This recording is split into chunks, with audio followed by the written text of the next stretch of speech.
మంచి వారికి దేవుడు ఎందుకు బాధలు అనుమతిస్తాడు, ఎందుకు బాధలు రాణిస్తాడు? 5 కారణాలు ఉన్నాయి, చూద్దాం. చాలా మంది మనసులో ఈ ప్రశ్న ఉంటుంది, దేవుడు నిజంగా మనల్ని ప్రేమిస్తే మంచి వారికి ఎందుకు బాధలు రాణిస్తున్నాడు?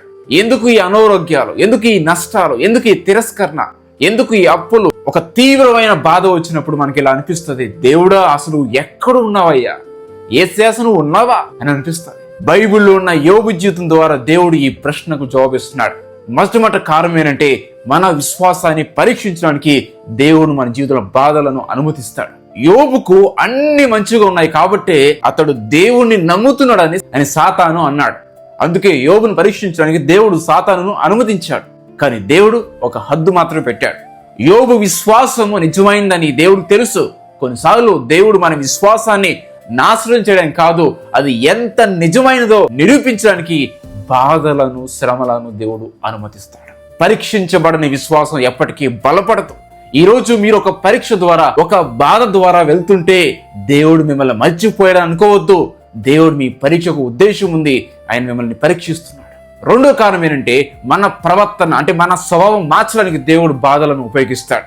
మన సౌకర్యం కంటే ఒక మంచి ప్రవర్తన, ఒక మంచి స్వభావం దేవునికి ఎక్కువగా ఆసక్తి ఉంటుంది. ఈ బాధలు, శ్రమలు మనకు సహనాన్ని నేర్పిస్తుంది, అలా తగ్గించుకోవడం, దీనత్వం నేర్పిస్తుంది, దేవునిపై పూర్తిగా ఆధారపడేలాగా మనకు నేర్పుతున్నాయి.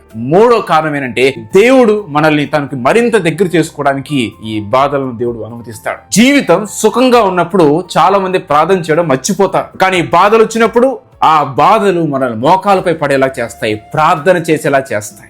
యోబు తనకున్నంత కోల్పోయిన తర్వాత కూడా దేవుడికి దూరం కాలేదు, ఆయన దేవుణ్ణి ఆరాధించాడు. కొన్నిసార్లు మనతో మరింత లోతైన సంబంధం కోసమే దేవుడు బాధలను అనుమతిస్తాడు. జీవితం కష్టంగా మారినప్పుడు దేవునికి దూరం కాకండి, మీరు దేవుని వైపు పరిగెత్తండి. 4వ కారణం ఏంటంటే, దేవుడు మన జీవితాన్ని ఒక సాక్ష్యంగా మారుస్తున్నాడు. యోబు ఒక్క రోజులోనే సమస్తాన్ని కోల్పోయాడు. అయినా యోబు ఇలా అన్నాడు, యెహోవా ఇచ్చెను, యెహోవా తీసుకుని పోయి, దేవుడు నామానికి స్తుతి కలుగును గాక అని దేవుడు స్తుతించాడు. అతడు పాపం చేయలేదు, దేవుడు నిందించలేదు. అతని విశ్వాసము పరలోకానికి, భూమికి ఒక గొప్ప సాక్ష్యంగా మారింది.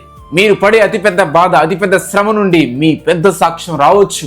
బాధలో కూడా మీరు దేవుని నమ్మడం చూసి మీ విశ్వాసం నిజమైందని ఇతరులు తెలుసుకుంటారు. 5వ కారణం ఏంటంటే, దేవునికి ఒక గొప్ప ఉద్దేశం ఉంది మరియు ఒక గొప్ప బహుమానం ఉంది. యోబు యొక్క జీవితంలో ఆ చివరిలో దేవుడు అతనికి అంతకు ముందు ఉన్నదానికంటే రెట్టింపు ఆశీర్వాదాన్ని ఇచ్చి అలా దీవించాడు. ఈ రోజు మనకు అర్థం కాకపోయినా దేవుడు మన శాశ్వత మేలు కోసమే పనిచేస్తున్నాడని అర్థం చేసుకోండి. మన బాధ తాత్కాలికమైనది, కానీ దేవుడు ఇచ్చే బహుమానం శాశ్వతమైనది.